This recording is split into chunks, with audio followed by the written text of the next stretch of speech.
तो मैंने कुरान हकीम के अल्फाज तिलावत करने का शर्फ हासिल किया। इनमें अल्लाह रब्बुल इज्जत ने दो चीजों को बयान किया है। एक अपनी इबादत और दूसरा माँ बाप के साथ हुस्न सलूक को।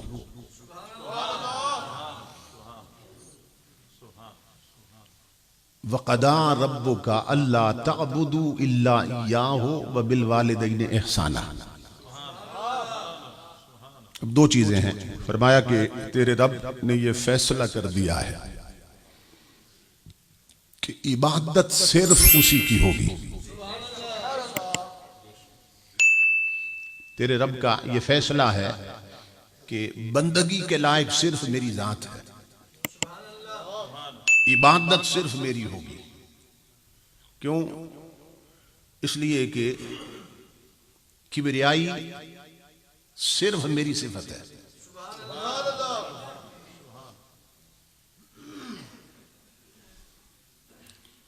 तो ये फैसला हम कर चुके, ये माजी का सीगा वक़दा, और हमने ये फैसला कर दिया हमेशा से, अजल से, कि बंदगी सिर्फ मेरी होगी। और ये याद रखिए कि जो पालता है ना, पहली चीज जो पैदा करता है, फिर पालना भी उसी की जिम्मेदारी होती है। जो पैदा करता है ना, जो बनाता है, पालना भी उसी की जिम्मेदारी होती है। और फिर जो पालता है, इबादत भी उसी का हक बनता है।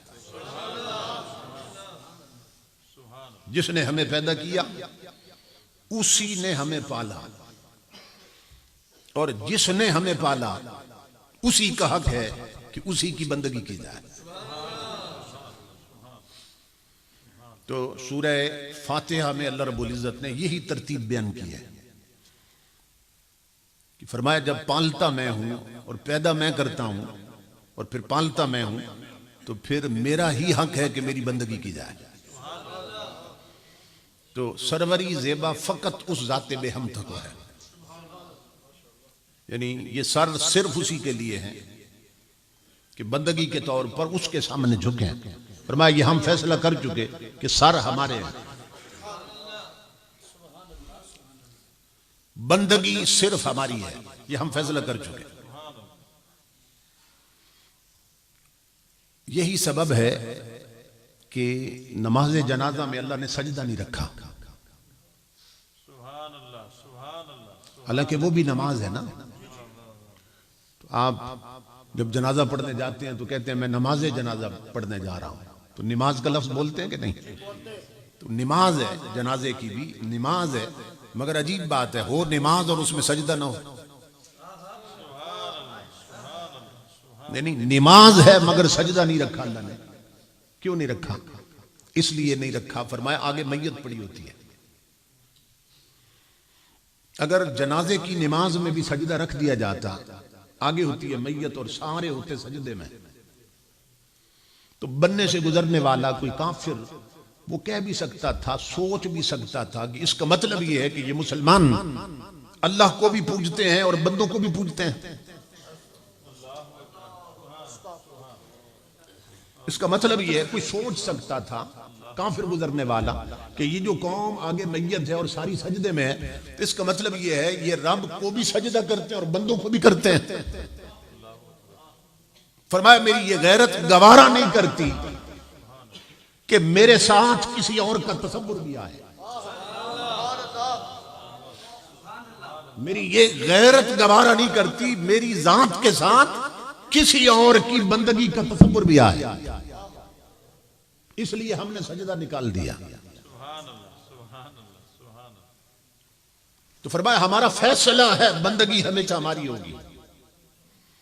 और अल्लाह रब्बुल इज्जत ने इस फैसले को यूं नाफिज कर रखा है कि आप लेडी डॉक्टर से पूछ लें, दाइयों से पूछ लें जिनके हाथों में बच्चे पैदा होते हैं, अल्लाह रब्बुल इज्जत ने अपने इस हुक्म को यूं नाफिज कर रखा है कि दुनिया में पैदा होने वाला और दुनिया में आने वाला हर बच्चा वो सजदे की हालत में आता है। उसका सर झुका होता है, हर बच्चे का जो पैदा होता है। तो वो बता रहा है जिसे मैंने पैदा किया उसी को मैंने झुकना भी सिखाया है, क्योंकि खालिक मैं हूं। इस दुनिया में आने वाला हर बच्चा मुझे झुकता आता है, मेरी बारगाह में सजदा करते हुए आता है। यही सबब है कि नबी अकरम सल्लल्लाहु तआला अलैहि वसल्लम ने फरमाया था, कुल्लु मौलूदिन यूलदु अलल फितरत फअबवाहु युहव्विदानिही औ युमज्जिसानिही औ युनस्सिरानिही। इमामुल अंबिया फरमाते हैं कि हर पैदा होने वाला बच्चा वो फितरत इस्लाम पे पैदा होता है। सिर्फ मुसलमानों के घर के बच्चे नहीं, सिख के घर में हो, हिंदू के घर में हो, मजूसी के घर में हो, ईसाई के घर में हो, यहूदी के घर में हो, इमामुल अंबिया फरमाते हैं हर पैदा होने वाला बच्चा फितरत इस्लाम पे पैदा होता है, इस्लामी फितरत। क्यों? इसलिए कि उसका सर अल्लाह को झुका होता है, वो सर झुका के इस दुनिया में आता है। बाज लोगों ने एतराज किया कि ये तो हम मान गए, हिंदुओं ने एतराज किया, आर्याओं ने एतराज किया कि ये तो हम मान गए कि जो बच्चा भी पैदा होता है उसका सर झुका हुआ होता है, क्योंकि ये तो सब देखते हैं। लेकिन तुम मुसलमानों ने ये कहां से साबित कर दिया कि वो आने वाला तुम्हारे रब को ही झुका?